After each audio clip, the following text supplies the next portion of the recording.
Chapter 26, which contains a brief account of the progress of the action of Bardell against Pickwick. Having accomplished the main end and object of his journey by the exposure of Jingle, Mr. Pickwick resolved on immediately returning to London, with the view of becoming acquainted with the proceedings which had been taken against him in the meantime by Messrs. Dodson and Fogg. Acting upon this resolution with all the energy and decision of his character, he mounted to the back seat of the first coach which left Ipswich on the morning after the memorable occurrences detailed at length in the two preceding chapters, and, accompanied by his three friends and Mr. Samuel Weller, arrived in the metropolis in perfect health and safety the same evening. Here the friends for a short time separated. Messrs. Tupman, Winkle, and Snodgrass repaired to their several homes to make such preparations as might be requisite for their forthcoming visit to Dingley Dell, and Mr. Pickwick and Sam took up their present abode in very good old-fashioned and comfortable quarters, to wit, the George and Vulture Tavern and Hotel, George Yard, Lombard Street. Mr. Pickwick had dined, finished his second pint of particular port, pulled his silk handkerchief over his head, put his feet on the fender, and thrown himself back in an easy-chair, when the entrance of Mr. Weller with his carpet-bag aroused him from his tranquil meditation. "Sam," said Mr. Pickwick. "Sir," said Mr. Weller. "I have just been thinking, Sam," said Mr. Pickwick, "that having left a good many things at Mrs. Bardell's, in Goswell Street, I ought to arrange for taking them away before I leave town again." "Wery good, sir," replied Mr. Weller. "I could send them to Mr. Tupman's for the present, Sam," continued Mr. Pickwick, "but before we take them away it is necessary that they should be looked up and put together. I wish you would step up to Goswell Street, Sam, and arrange about it." "At once, sir?" inquired Mr. Weller. "At once," replied Mr. Pickwick. "And stay, Sam," added Mr. Pickwick, pulling out his purse, "there is some rent to pay. The quarter is not due till Christmas, but you may pay it and have done with it. A month's notice terminates my tenancy. Here it is, written out.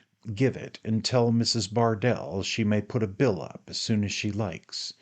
"Wery good, sir," replied Mr. Weller. "Anything more, sir?" "Nothing more, Sam." Mr. Weller stepped slowly to the door as if he expected something more, slowly opened it, slowly stepped out, and had slowly closed it within a couple of inches, when Mr. Pickwick called out, "Sam." "Yes, sir," said Mr. Weller, stepping quickly back and closing the door behind him. "I have no objection, Sam, to your endeavouring to ascertain how Mrs. Bardell herself seems disposed towards me, and whether it is really probable that this vile and groundless action is to be carried to extremity. I say, I do not object to you doing this, if you wish it, Sam," said Mr. Pickwick. Sam gave a short nod of intelligence and left the room. Mr. Pickwick drew the silk handkerchief once more over his head, and composed himself for a nap. Mr. Weller promptly walked forth to execute his commission. It was nearly 9 o'clock when he reached Goswell Street. A couple of candles were burning in the little front parlour, and a couple of caps were reflected on the window blind. Mrs. Bardell had got company. Mr. Weller knocked at the door, and after a pretty long interval, occupied by the party without in whistling a tune, and by the party within in persuading a refractory flat candle to allow itself to be lighted, a pair of small boots pattered over the floor-cloth, and Master Bardell presented himself. "Well, young townskip," said Sam, "how's mother?" "She's pretty well," replied Master Bardell. "So am I." "Well, that's a mercy," said Sam. "Tell her I want to speak to her, will you, my hinfant phenomenon?" Master Bardell, thus adjured, placed the refractory flat candle on the bottom stair and vanished into the front parlor with his message. The two caps reflected on the window blind were the respective head dresses of a couple of Mrs. Bardell's most particular acquaintance, who had just stepped in to have a quiet cup of tea and a little warm supper of a couple of sets of pettitoes and some toasted cheese. The cheese was simmering and browning away most delightfully in a little Dutch oven before the fire. The pettitoes were getting on deliciously in a little tin saucepan on the hob, and Mrs. Bardell and her two friends were getting on very well also in a little quiet conversation about and concerning all their particular friends and acquaintance, when Master Bardell came in from answering the door and delivered the message entrusted to him by Mr. Samuel Weller. "Mr. Pickwick's servant," said Mrs. Bardell, turning pale. "Bless my soul," said Mrs. Cluppins. "Well, I rally would not 'a believed it unless I had 'a happened to 'a been here," said Mrs. Sanders. Mrs. Cluppins was a little, brisk, busy-looking woman. Mrs. Sanders was a big, fat, heavy-faced personage, and the two were the company. Mrs. Bardell felt it proper to be agitated, and as none of the three exactly knew whether, under existing circumstances, any communication, otherwise than through Dodson and Fogg, ought to be held with Mr. Pickwick's servant, they were all rather taken by surprise. In this state of indecision, obviously the first thing to be done was to thump the boy for finding Mr. Weller at the door. So his mother thumped him, and he cried melodiously. "Hold your noise, do, you naughty creature," said Mrs. Bardell. "Yes, don't worrit your poor mother," said Mrs. Sanders. "She's quite enough to worrit her as it is, without you, Tommy," said Mrs. Cluppins, with sympathizing resignation. "Ah, worse luck, poor lamb," said Mrs. Sanders. At all which moral reflections Master Bardell howled the louder. "Now what shall I do?" said Mrs. Bardell to Mrs. Cluppins. "I think you ought to see him," replied Mrs. Cluppins, "but on no account without a witness." "I think 2 witnesses would be more lawful," said Mrs. Sanders, who, like the other friend, was bursting with curiosity. "Perhaps he'd better come in here," said Mrs. Bardell. "To be sure," replied Mrs. Cuppins, eagerly catching at the idea. "Walk in, young man, and shut the street door first, please." Mr. Weller immediately took the hint, and presenting himself in the parlor, explained his business to Mrs. Bardell thus: "Wery sorry to 'casion any personal inconwenience, ma'am," as the housebreaker said to the old lady when he put her on the fire. "But as me and my governor's only jest come to town and is jest going away again, it can't be helped, you see." "Of course, the young man can't help the faults of his master," said Mrs. Cluppins, much struck by Mr. Weller's appearance and conversation. "Certainly not," chimed in Mrs. Sanders, who, from certain wistful glances at the little tin saucepan, seemed to be engaged in a mental calculation of the probable extent of the pettitoes in the event of Sam's being asked to stop to supper. "So all I've come about is just this here," said Sam, disregarding the interruption. "First, to give my governor's notice. There it is. Secondly, to pay the rent. Here it is. Thirdly, to say as all his things is to be put together and give to anybody as we sends for 'em. Fourthly, that you may let the place as soon as you like. And that's all." "Whatever has happened," said Mrs. Bardell, "I always have said, and always will say, that in every respect but one, Mr. Pickwick has always behaved himself like a perfect gentleman, his money always as good as the bank, always." As Mrs. Bardell said this, she applied her handkerchief to her eyes and went out of the room to get the receipt. Sam well knew that he had only to remain quiet and the women were sure to talk, so he looked alternately at the tin saucepan, the toasted cheese, the wall, and the ceiling in profound silence. poor dear," said Mrs. Cluppins. "Ah, the poor thing," replied Mrs. Sanders. Sam said nothing. He saw they were coming to the subject. "I rally cannot contain myself," said Mrs. Cluppins, "when I think of such perjury. I don't wish to say anything to make you uncomfortable, young man, but your master's an old brute, and I wish I had him here to tell him so." "I wish you had," said Sam.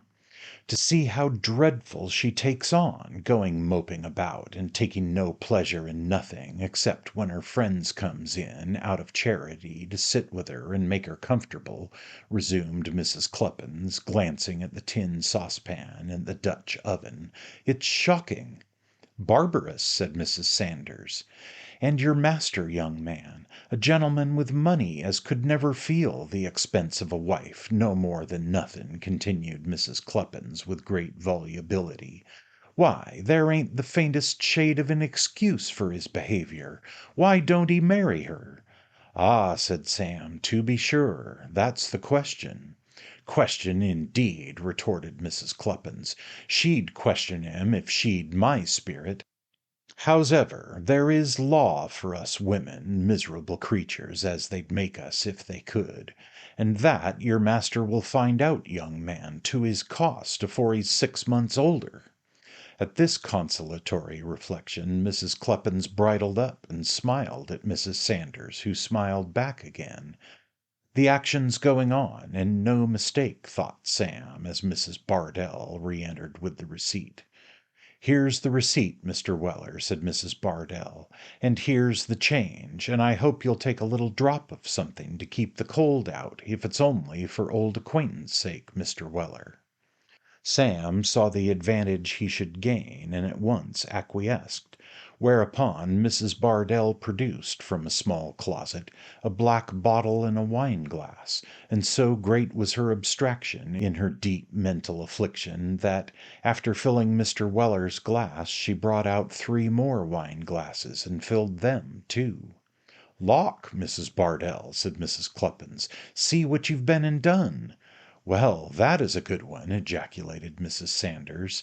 "Ah, my poor head," said Mrs. Bardell, with a faint smile. Sam understood all this, of course, so he said at once that he never could drink before supper unless a lady drank with him. A great deal of laughter ensued, and Mrs. Sanders volunteered to humour him, so she took a slight sip out of her glass. Then Sam said it must go all round, so they all took a slight sip.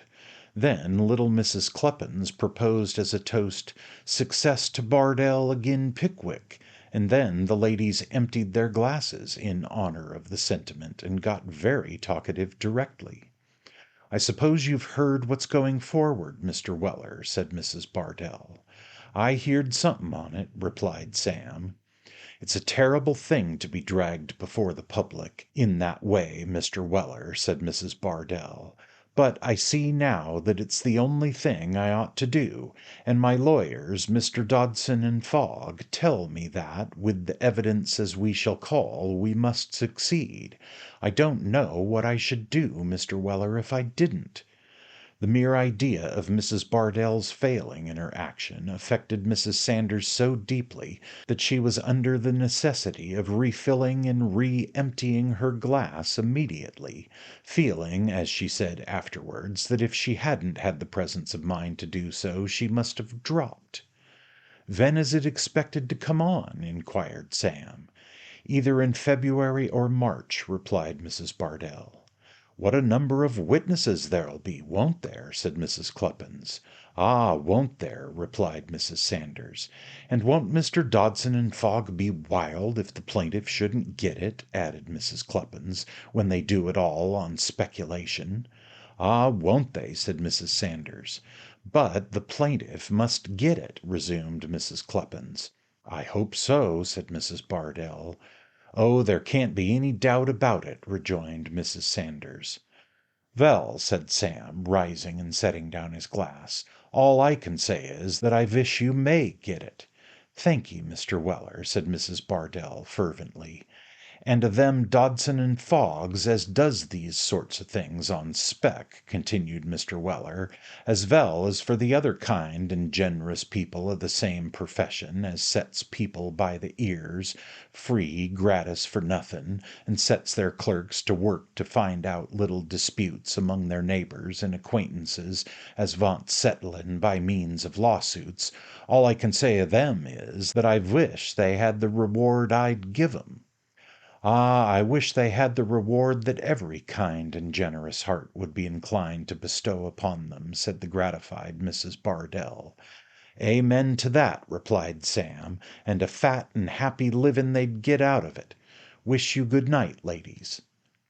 To the great relief of Mrs. Sanders, Sam was allowed to depart without any reference, on the part of the hostess, to the pettitoes and toasted cheese, to which the ladies, with such juvenile assistance as Master Bardell could afford, soon afterwards rendered the amplest justice.